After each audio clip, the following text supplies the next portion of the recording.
कंडियारो वेझो ॻोठ हाजी मोहम्मद सालेह राजपर में sports and youth affairs department Sindh के सहकार से all Sindh night volleyball tournament थी। इन तकरीब जो हसीन तरीन लम्हो उहो हो जॾहिं नंढड़ियूं मासूम छोकिरियूं गुलनि जा हार पेश कंदे ऐं क़ौमी तरानो पढ़ंदे रांदीगरनि सां गॾु बीठियूं। उहा तस्वीर, उहा फिज़ा तमाशाइनि जे दिलनि में हमेशह लाइ रहिजी वेंदी। तकरीब जो हिकु रंगीन ऐं वणंदड़ मंज़र उन वक़्तु बि ॾिसण में आयो जॾहिं इंतिज़ामिया हर टीम खे 8 रंग बिरंगी शर्टूं ॾिनियूं। 8 टीमूं, 8 अलॻि अलॻि रंग। इहे शर्टूं मौजूदु महिमाननि पंहिंजे हथनि सां रांदीगरनि खे पेश कयूं, जंहिंखे वॾी पज़ीराई मिली। टूर्नामेंट में मजमूई तौरु 8 टीमुनि हिसो वरितो। इवेंट में 7 मुक़ाबला नॉकआउट सिस्टम तहत खेॾिया विया। पहिरियों मरहलो मुकमल थियण खां पोइ 4 टीमूं ॿाहिरि थी वयूं।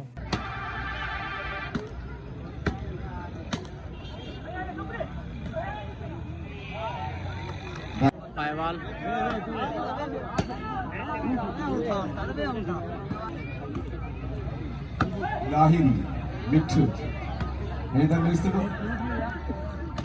हैदर मुश्किल जियो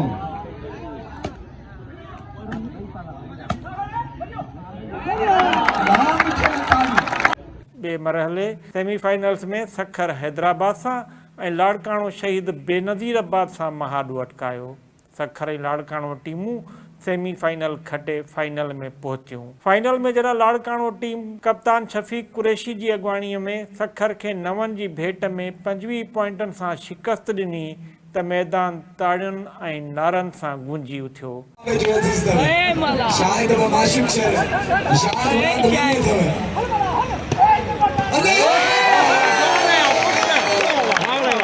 फातेह टीम लाड़काणो खे 50,000 रुपया इनाम ॾिनो वियो, जंहिं ते रनरअप सखर टीम खे 25,000 रुपया मिलिया। तकरीब जे ख़ासि महिमान यूनियन काउंसिल जाम नूरुल्लाह जे चेयरमैन अलाह बख्श सहतो, काउंसलर माजिद सहतो, बरकत राजपर ऐं असिस्टेंट DSO नौशरो फेरोज़ यासिर अली रांदीगरनि खे दाद ॾींदे चयो त अहिड़ा इवेंट नौजवाननि लाइ हिमत अफ़ज़ाई जो ज़रियो आहिनि। असांजी असुल गेम त हीअ आहे जेका वॉलीबॉल आहे, कबड्डी आहे या मल्ह आहे, ही असांजी निज सिंधी गेमूं आहिनि ऐं ख़ुशी थी आहे जो ही भाउरनि असांजे ही गेम हिते कई आहे। ऐं इतफ़ाक़ ईअं आहे त 10-11 साल मां बि वॉलीबॉल खेॾियो आहियां, इन करे असांखे त अञा वधीक ख़ुशी थी आहे जो अदावारनि ही पहिरियों प्रोग्राम कयो आहे। स्पोर्ट्स डिपार्टमेंट या असांजो जेको आहे डिस्ट्रिक्ट गवर्नमेंट जे स्पोर्ट्स ऑफिसर वग़ैरह, इन्हनि सभिनी खे असां कोशिशि कंदासीं त ऑन बोर्ड वठूं ऐं असांखे त ख़ुशी थी आहे। सच पुछो त ज़बरदस्त प्रोग्राम आहे, अलाह करे ही कामयाबु वञे। असांजो हाल पूरो थी वियो आहे नौजवाननि जो। नौजवान हींअर ग़लति रस्ते ते हलिया विया आहिनि, ख़ासि तौर ते मंशियात, इहे चोरियूं, इन्हनि लोफराइनि वारे जे पासे हलिया विया आहिनि। उन्हनि खे अहिड़ियूं जेको आहे न असां सरगर्मियूं ॾियूं त इन्हनि सरगर्मियुनि में इन्वॉल्व थियनि त असां उन्हनि खे हिन कोशिशि कयूं त हिन वापसि हिन तरफ़ वठी अचूं। असां उन्हनि खे छॾे ॾिनो आहे, उहे पंहिंजी मर्ज़ी जा मालिक थी विया आहिनि ऐं ॾाढा असांजो जेको ख़ासि तौर ते हिन इलाइक़े में ॾाढो हिकिड़ो ग़लति इम्पैक्ट पइजी वियो आहे। कोशिशि कयूं त असां उन्हनि दोस्तनि खे जेके हींअर इन ग़लति कमनि में हलिया विया आहिनि उन्हनि खे बि वापसि आणियूं, छो त उन्हनि जी बि फैमिलियूं, उन्हनि जा बचा आहिनि, उन्हनि जा बि घर आहिनि। अलाह कंदो उहे हिन खे कोशिशि कंदासीं तव्हांजे तावन सां, दोस्तनि जे तावन सां, त इन्हनि शयुनि खे असां ख़तमु कयूं ऐं स्पोर्ट्स ख़ासि तौर ते वॉलीबॉल आहे, कबड्डी आहे, वंजवटी आहे, इहे जेके असांजी निज सिंध जूं रहंदियूं आहिनि ऐं असां जेके खेॾियूं बि आहिनि ऐं बहितरीनु हिकिड़ो एंटरटेनमेंट मुनक़द करायो आहे।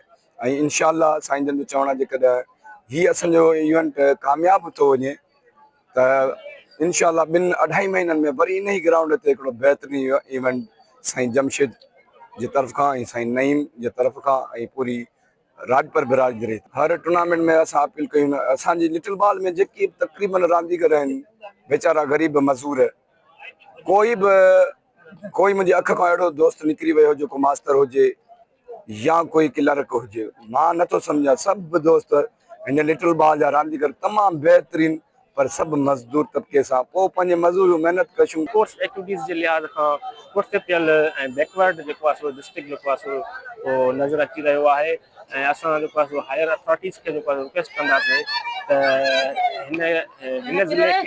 हिन ज़िले में बि जेको आहे सो नज़रसानी कई वञे, वधि खां वधि जेको आहे सो माना इवेंट्स जेको आहे सो ऑर्गेनाइज़ कया वञनि त जीअं वधि खां वधि जेको आहे सो टैलेंट जेको आहे हंट करे सघिजे ऐं जेको आहे सो नेशनल लेवल ते जेको आहे टैलेंट असांजो ज़ाहिर थिए ऐं जेको आहे पंहिंजे जेको आहे मुल्क ऐं क़ौम जो नालो रोशन करे।